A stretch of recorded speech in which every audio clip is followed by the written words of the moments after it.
حمد و صلات کے بعد خالق کائنات کی عطا سے فقط اس کی دی ہوئی توفیق سے ہم ایک بار پھر جمعے کی اس بابرکت نشست میں موجود ہیں۔ جمعے کے دن درود و سلام پڑھنے کی بڑی برکتیں، بڑی فضیلتیں، بڑی عظمتیں ہیں۔ قبل اس کے کہ گفتگو کا آغاز کیا جائے، ایک مرتبہ بلند آواز سے اپنے آقا و مولا صلی اللہ علیہ وآلہ وسلم کی بارگاہ میں درود و سلام کے نذرانے پیش کیجئے۔ اللہم صلی علی سیدنا و مولانا محمد طب القلوب و دوائہا و عافیت الابدان و شفائہا و نور الابصار و ضیائہا و روح الارواح و غذائہا و علی آلہ و اصحابہ و بارک وسلم۔ سفر المظفر کا مہینہ ہمارے درمیان ہے اور اس مہینے میں کثیر اولیاء کاملین، علماء، محدثین کا وصال ہوا ہے، اور انہی علماء میں سے ایک عظیم عالم دین، ایک عظیم نام جو محسن اہل سنت ہیں، جنہیں اس زمانے میں اہل محبت اعلیٰ حضرت عظیم البرکت، عظیم المرتبت، پروانہ شمع رسالت، مجدد دین و ملت، الشاہ احمد رضا خان محدث بریلی رحمۃ اللہ علیہ کے نام سے موسوم کرتے ہیں، پکارتے ہیں، جانتے ہیں۔ اعلیٰ حضرت رحمہ اللہ کا نام بھی معروف ہے اور آپ کی دینی خدمات بھی لوگ جانتے ہیں۔ مختصراً آج آپ کا ذکر کیا جائے گا، اس لیے کہ سفر المظفر کی 25 تاریخ آپ کا یوم وصال ہے، تو اس اعتبار سے ساری دنیا میں اعلیٰ حضرت رحمۃ اللہ علیہ کے ماننے والے عقیدت مند موجود ہیں، تو وہ ان ایام میں آپ کا ذکر خیر کرتے، آپ کی سیرت کا ذکر کرتے اور آپ کی دینی خدمات کا خاص طور پر ذکر کرتے ہیں۔ آج انشاءاللہ ہم بھی اعلیٰ حضرت رحمہ اللہ کے حوالے سے مختصراً سماعت کریں گے۔ اعلیٰ حضرت رحمۃ اللہ علیہ کی سن پیدائش 1272 ہجری ہے۔ آپ 1272 ہجری شوال المکرم کی 10 تاریخ بروز ہفتہ بوقت نماز ظہر پیدا ہوئے۔ آپ کا پیدائشی نام محمد ہے اور عرفی نام یعنی پکارنے کا نام احمد رضا ہے، اور آپ کا تاریخی نام المختار ہے۔ لہذا المختار کو جب علم الاعداد کے اعتبار سے، ابجد کے اعتبار سے اس کے سارے نمبر نکالیں اور سارے نمبر کو ایک دوسرے کے ساتھ جوڑیں تو 1272 بنے گا۔ تو المختار اعلیٰ حضرت رحمۃ اللہ علیہ کا تاریخی نام ہے۔ اور پھر جب اعلیٰ حضرت رحمۃ اللہ علیہ بڑے ہوئے تو آپ نے اپنی تاریخ پیدائش قرآن مجید کی اس آیت سے نکالی، خود نکالی۔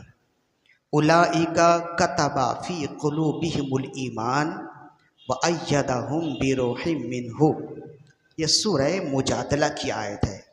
اس کا ترجمہ ہے، یہی لوگ ہیں کہ اللہ نے ان کے دلوں میں ایمان کو راسخ کر دیا ہے، اور روح القدس کے ذریعے یعنی جبریل امین کے ذریعے یا اپنی خاص روح کے ذریعے اللہ نے ان کی مدد کی ہے۔ تو یہ ہے سورہ مجادلہ کی ایک آیت کا تھوڑا سا ٹکڑا ہے۔ تو جب اولئک کتب فی قلوبہم الایمان وایدہم بروح منہ، اس پورے جملے کو، اس آیت کو یہاں سے یہاں تک آپ اس کے اعداد نکالیں گے، نمبر نکالیں گے، اور نمبر نکالنے کے بعد تمام نمبر کو جمع کریں گے تو 1272 بنے گا۔ تو 1272 ہجری آپ کی تاریخ پیدائش ہے، اور آپ کی تاریخ پیدائش قرآن مجید کی جس آیت سے نکلتی ہے وہ ہے اولئک کتب فی قلوبہم الایمان وایدہم بروح منہ، اور آپ کا تاریخی نام جس نام سے نکلتا ہے وہ ہے المختار۔ تو اس میں دو باتیں بہت غور طلب ہیں۔ ایک تو یہ ہے کہ آپ کی تاریخ پیدائش جس آیت سے نکلتی ہے اس آیت میں ہی آپ کے لیے بشارت موجود ہے، اور اس کا ترجمہ ہے کہ یہ لوگ ہیں کہ انہیں اللہ نے ان کے دلوں میں ایمان کو پختہ کر دیا ہے اور اپنے فرشتوں کے ذریعے ان کی مدد کی ہے۔ اور پھر اعلیٰ حضرت رحمۃ اللہ علیہ کی ساری زندگی دیکھیں تو آپ کی تمام تر زندگی ایمان پر ثابت قدمی سے عبارت اور ایسی دینی خدمات سے عبارت ہے کہ جب آپ اعلیٰ حضرت رحمۃ اللہ علیہ کی دینی خدمات کو دیکھیں اور آپ کی 67 یا 68 سالہ عمر کو دیکھیں تو آپ کہیں گے کہ تنہا اتنا کام وہی شخص کر سکتا ہے اللہ کی جانب سے فرشتوں کے ذریعے سے جس کی مدد کی گئی ہو۔ تو اعلیٰ حضرت رحمۃ اللہ علیہ کی تاریخ پیدائش جس آیت سے نکلتی ہے آپ کی ساری زندگی اسی تاریخ پیدائش کی بشارت کے ساتھ ہی ہمیں نظر آتی ہے، ایک بات۔ اور دوسری بات یہ ہے کہ اس سے معلوم ہوتا ہے کہ اعلیٰ حضرت رحمۃ اللہ علیہ جہاں اور علوم پر بڑی دسترس رکھتے تھے وہیں علم الاعداد پہ بھی بڑی گہری نظر تھی۔ علم الاعداد یہ ایک الگ سے علم ہے جو نمبروں کا ہوتا ہے، ہندسوں کا ہوتا ہے۔ مثال کے طور پر آپ کچھ لکھتے ہیں تو بسم اللہ الرحمن الرحیم لکھتے ہیں نا، تو بعض اوقات 786 لکھ دیتے ہیں۔ بسم اللہ الرحمن الرحیم کے نمبر ہیں 786۔ تو یہ نمبر کیسے نکلتے ہیں؟ بسم اللہ الرحمن الرحیم اس کے تمام حروف کے الگ الگ نمبر ہوتے ہیں نا، ان نمبر کو آپ جوڑیں اور پھر جوڑنے کے بعد اس کو آپس میں جمع کر دیں تو 786 بن جائیں گے۔ تو اس علم کو کہتے ہیں علم الاعداد، علم ابجد۔ یہ ایک الگ سے علم ہے جو اہل علم ہیں اور خاص طور پر جو اہل طریقت ہیں وہ اس علم پر بڑی مہارت رکھتے ہیں۔ اکثر نقش تعویذات اسی علم کے اعتبار سے لکھے جاتے ہیں۔ تو اعلیٰ حضرت رحمہ اللہ کو جہاں اور علوم پر مہارت تھی، آپ کا خود اپنی تاریخ پیدائش کو اس آیت سے نکالنا بتاتا ہے کہ آپ کو علم الاعداد پہ بھی بڑی مہارت حاصل تھی اور بڑی گہری نظر تھی آپ کی علم الاعداد پہ۔ اور پھر المختار آپ کا تاریخی نام ہے جو ہم نے پہلے بتایا۔ المختار تاریخی نام، اس کا مطلب کیا ہے کہ المختار کے تمام اعداد نکالیں اور جمع کریں تو 1272 بنیں گے، اور یہ 1272 آپ کی تاریخ پیدائش ہے، ایک بات۔ اور اسی طرح آپ پھر آگے جا کر دیکھیں تو اعلیٰ حضرت رحمۃ اللہ علیہ کا تاریخ وصال ہے 1340 ہجری۔ آپ 1340 ہجری 25 صفر المظفر بروز جمعہ بوقت 2:38 پر اس دار فانی سے کوچ کر گئے۔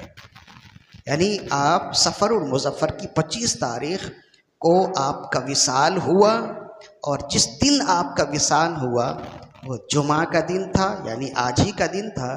جس وقت آپ کا وصال ہوا وہ 2:38 کا وقت تھا، اور علماء فرماتے یہ وہی وقت تھا کہ ساری دنیا کے مسلمان ائمہ جمعہ کی نماز پڑھنے کے لیے خطبہ دے رہے تھے، قال اللہ اور قال رسول اللہ کہہ رہے تھے۔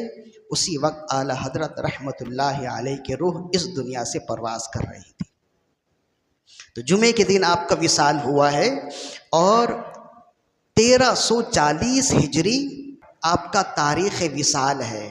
1340 ہجری آپ کا تاریخ وصال ہے۔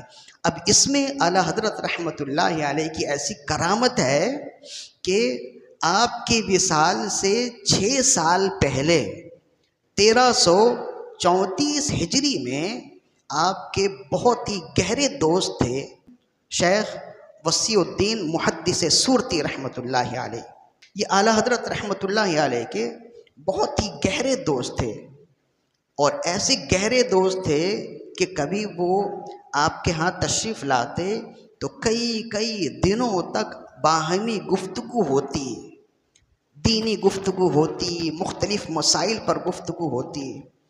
تو شیخ سورتی رحمۃ اللہ علیہ کا جب وصال ہوا تو وہ وصال کی تاریخ تھی 1334 ہجری.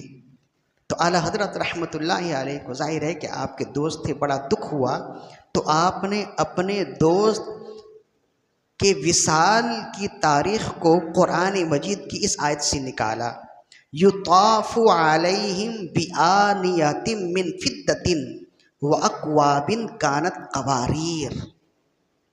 یہ سورہ دہر کی آیت ہے جس کا مفہوم یہ ہے کہ فرشتے سونے چاندی کے برتن میں، کوزے میں مشروب لے کر ان کے پاس آئیں گے. یہ اس آیت کا مفہوم ہے. تو اعلیٰ حضرت رحمۃ اللہ علیہ نے محدث سورتی رحمۃ اللہ علیہ کا وصال جب ہوا تو تاریخ وصال انہوں نے اس آیت سے نکالی، یطاف علیہم بآنیۃ من فضۃ واکواب، یہاں تک. اور فرمایا اس کو اگر اس کے علم العادات کو جمع کریں تو 1334 بنتے ہیں. یہ شیخ وسیع الدین سورتی محدث سورتی رحمۃ اللہ علیہ کا یوم وصال اس آیت سے نکلتا ہے.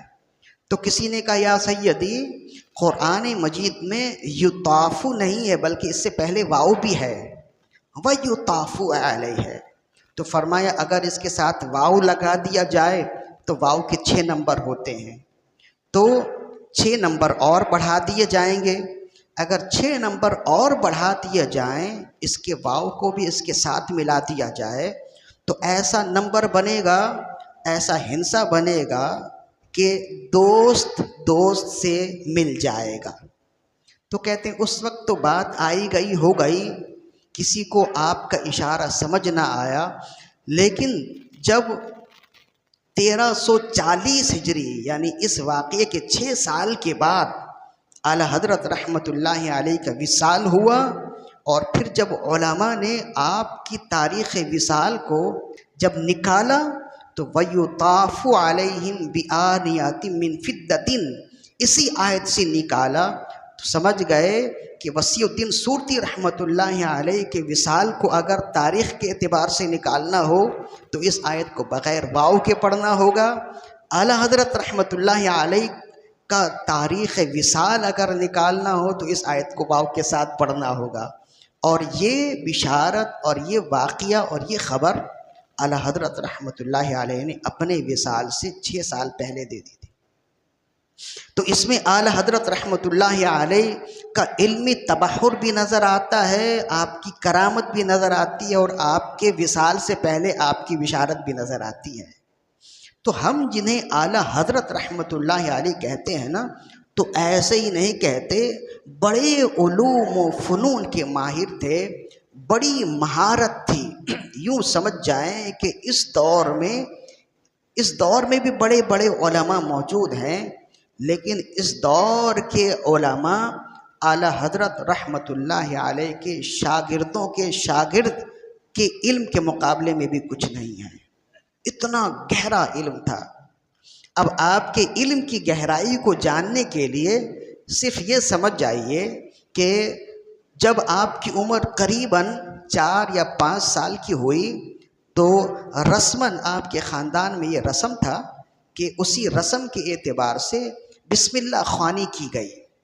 بسم اللہ خوانی کی ہمارے ہاں بھی رسم ہوتی ہے نا، بچہ کچھ بولنے والا ہو جاتا ہے تو سب سے پہلے بسم اللہ خوانی کرتے ہیں.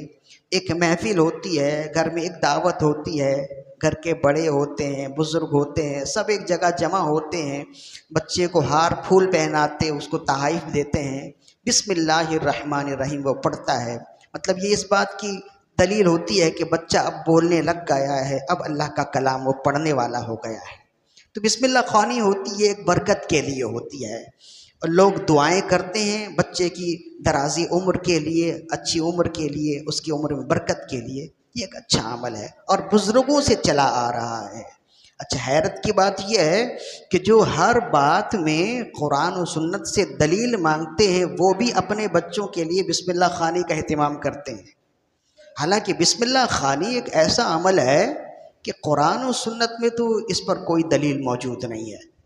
اگر کہا جائے بھائی بسم اللہ خوانی کس نے کی ذرا بتائیں، تو اس کا جواب نہ میرے پاس ہے نہ آپ کے پاس ہے۔ کس صحابی نے کی یا کس نبی نے کیا، یا کیا نبی صلی اللہ علیہ وسلم نے کیا تھا، یا نبی صلی اللہ علیہ وسلم نے اس کے بارے میں ترغیب دی یا اس کا حکم دیا، تو جواب صفر ہے، کچھ بھی نہیں ہے۔ اکابرین میں سے کسی بھی نے بھی نہیں کیا، لیکن اس زمانے کے علماء بھی اس کو جائز کہتے اور کرتے ہیں، اپنے بچوں کی بسم اللہ خوانی بھی کرتے، بسم اللہ خوانی کے محفلوں میں جاتے بھی ہیں، دعا بھی کرتے ہیں اور اسے جائز بھی کہتے ہیں۔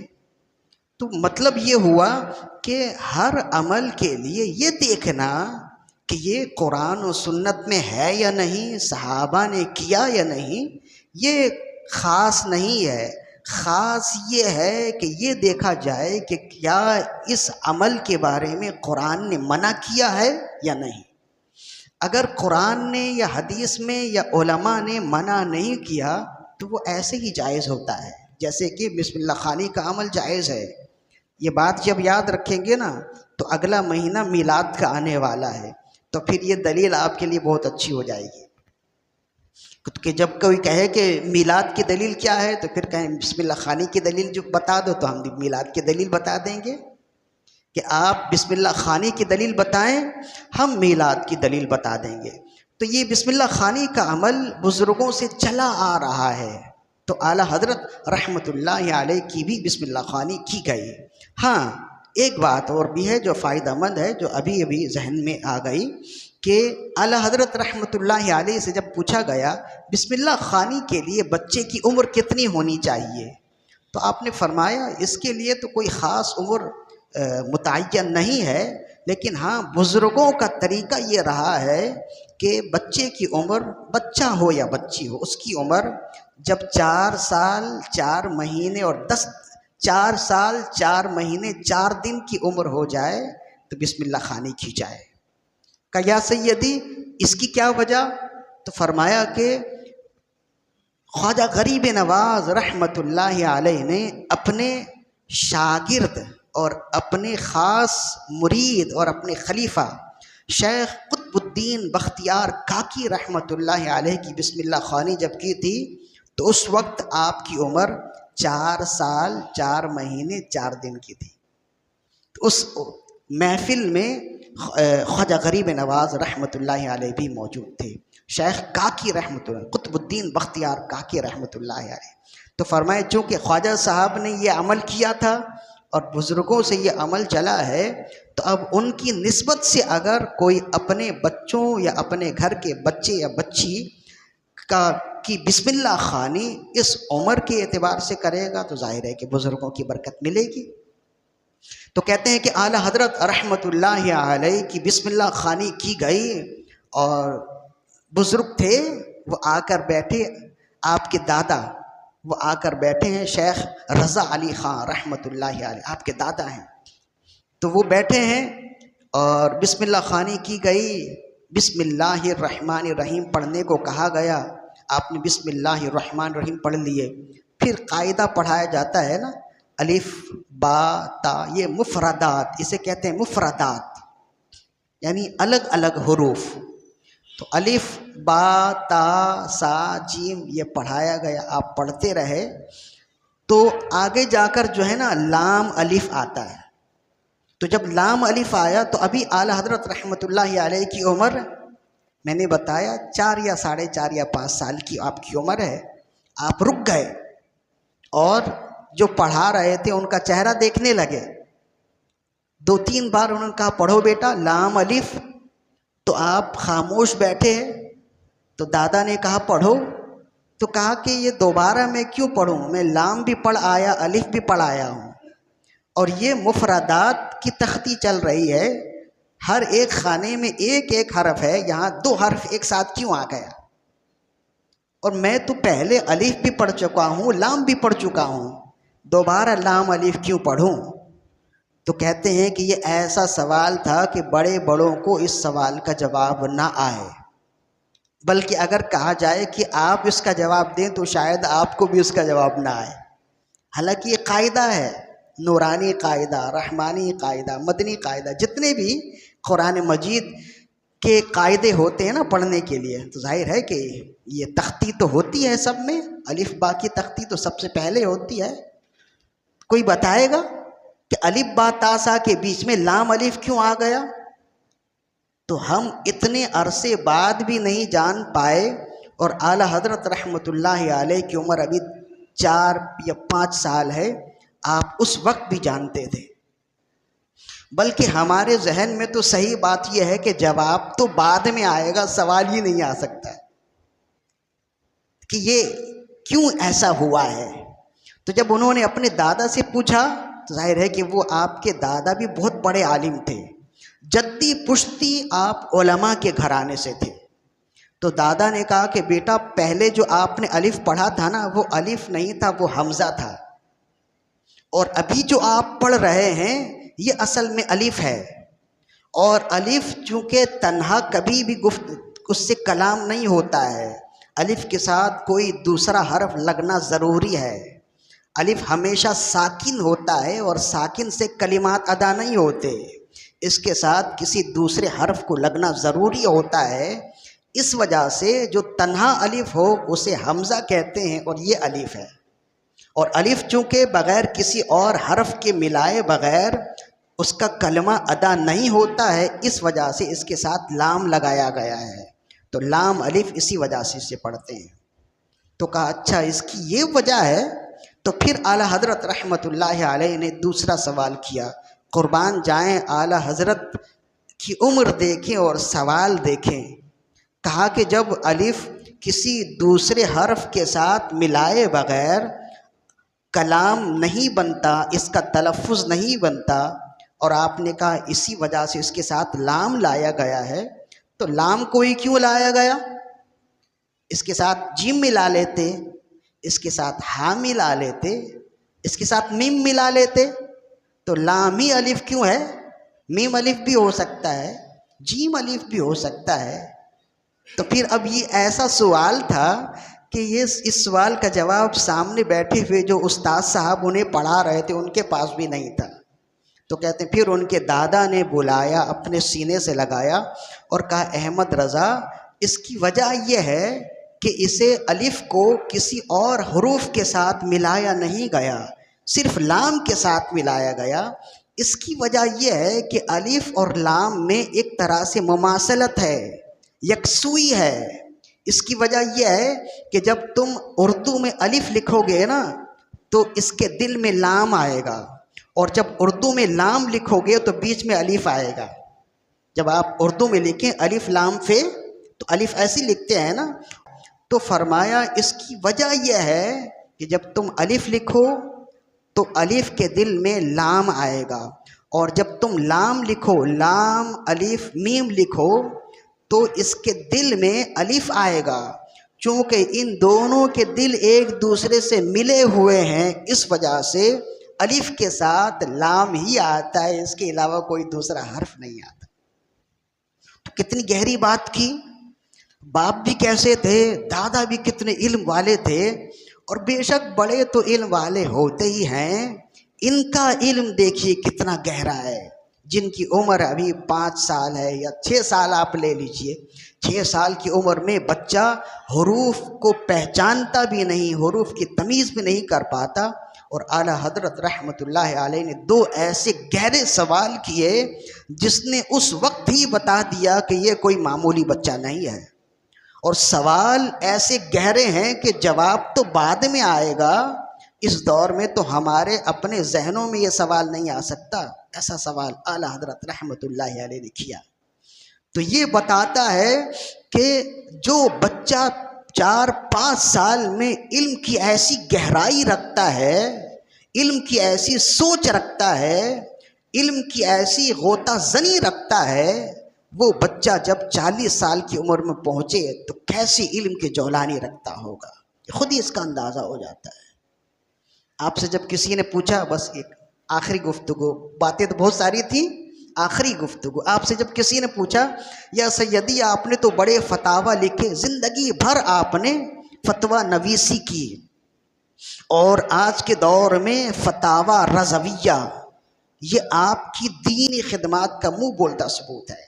فتاوی رضویہ 32 جلدوں میں ہے، اور اس دور میں بھی علماء اس بات پر متفق ہیں کہ اب تک بہت ساری کتابیں لکھی گئیں اور لکھی جا رہی ہیں، لیکن کوئی ایک تنہا بندہ اتنی بڑی کتاب لکھے اعلیٰ حضرت رحمۃ اللہ علیہ کے علاوہ کسی دوسرے کے لیے ثابت نہیں ہے، یعنی فتویٰ کی کتاب لکھے، 32 جلدوں پہ ہے، اور ایسا بھی نہیں کہ ایک ایک جلد پتلی پتلی ہے، اسے نام کرنے کے لیے 32 جلدیں بنا دیں، ایسا بھی نہیں ہے، ہر ایک جلد قریباً 1000 صفحات پر مشتمل ہے۔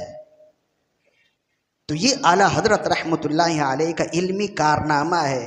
اور پھر علماء نے بتایا کہ یہ جتنی خدمات کتابی صورت میں آج موجود ہے نا، یہ اعلیٰ حضرت رحمۃ اللہ علیہ کی تصنیف کا تیسرا حصہ ہے، باقی 3 حصے تو غائب ہو گئے، ختم ہو گئے۔ کتاب لکھی، پھر اسے چھاپنے والا کوئی نہیں، وہ ادھر ادھر ہو گئی، بارش کی نظر ہو گئی، دیمک کی نظر ہو گئی تو ختم ہو گئی۔ لیکن جو کتابی ورثہ بچہ ہے وہ بھی آپ کے علم کا منہ بولتا ثبوت ہے۔ تو زندگی بھر فتویٰ نویسی کی ہزاروں ہزار فتاویٰ آپ کے پاس آتے اور آپ اس کا جواب دیتے۔ تو کسی نے پوچھا، جب آپ کی عمر 40-45 سال کی ہو گئی تو پوچھا، یا سیدی سب سے پہلا فتویٰ آپ نے کون سا دیا تھا، کیا آپ کو یاد ہے؟ تو فرمایا، وہ وقت میں کیسے بھول سکتا ہوں جب میں نے سب سے پہلا فتویٰ دیا تھا۔ فرمایا، اس وقت آپ کی عمر کتنی تھی؟ فرمایا 13 سال 10 ماہ 4 دن کی عمر تھی جب میں نے سب سے پہلا فتویٰ دیا تھا۔ 13 سال کی عمر میں، 13 سال کی عمر میں تو آج کا بچہ قرآن ناظرہ بھی نہیں ختم کر پاتا۔ اس وقت آپ علوم دینیہ سے، علوم عقلیہ اور نقلیہ سے فارغ ہو چکے تھے۔ ذرا عمر دیکھیں اور آپ کا علم دیکھیں۔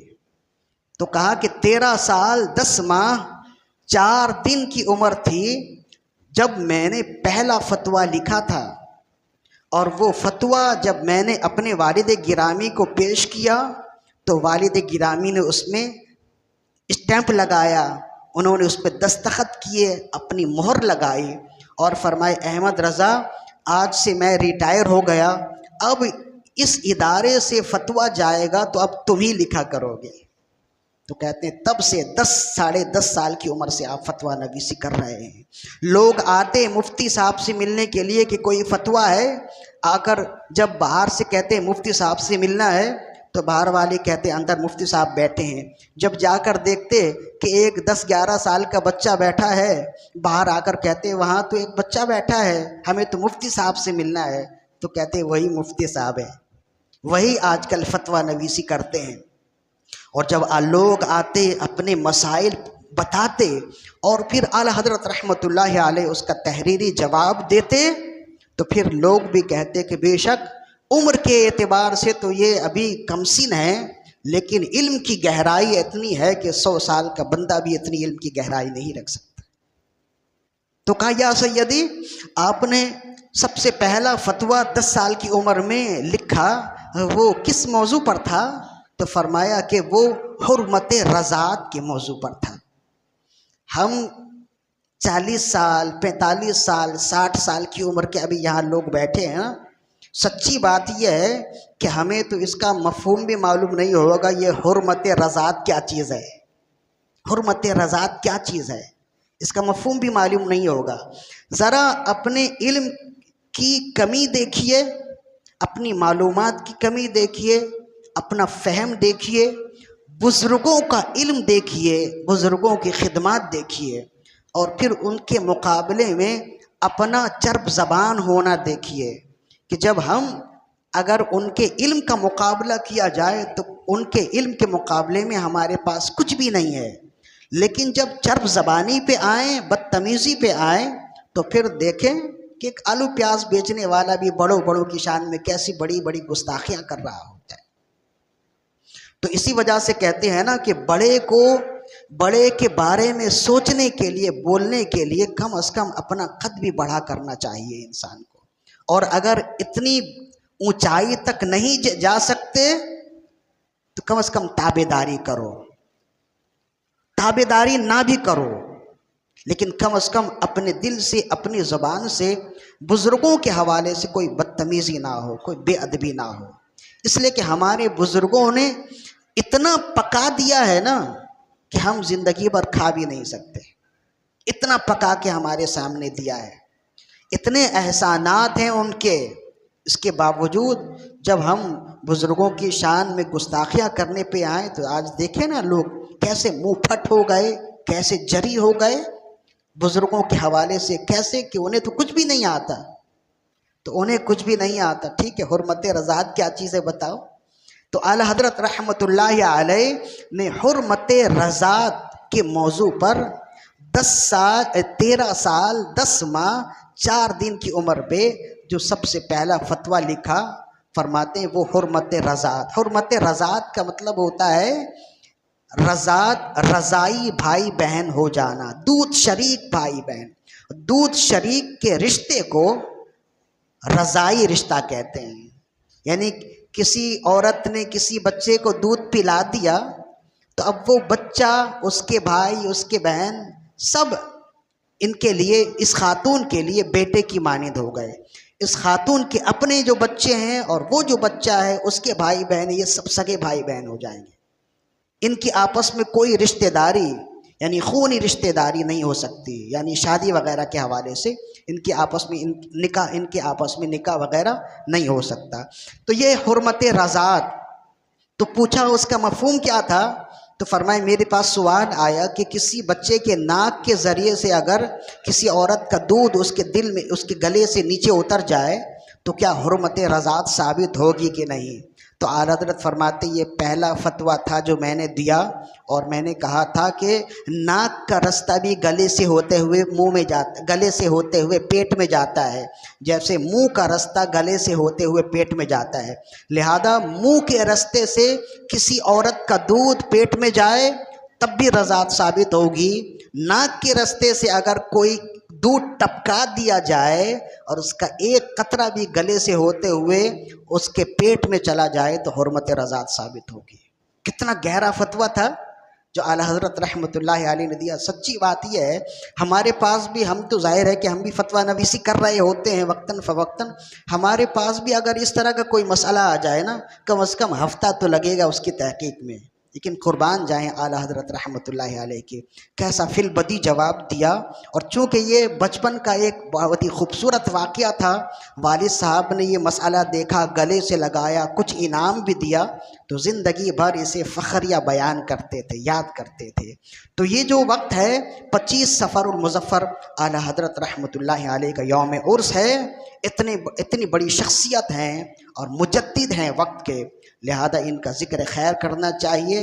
ذکر خیر اگر نہ بھی کریں تو جہاں ان کا ذکر خیر ہونا تو بیٹھنے کی کوشش کریں، ان کے بارے میں معلومات لینے کی کوشش کریں۔ اللہ تعالیٰ سے دعا ہے کہ تمام بزرگان دین کا سایہ ہم پر دراز فرمائے اور ان کا روحانی فیض ہم تمام کے قلوب پر وارد فرمائے۔ وما علینا الا البلاغ۔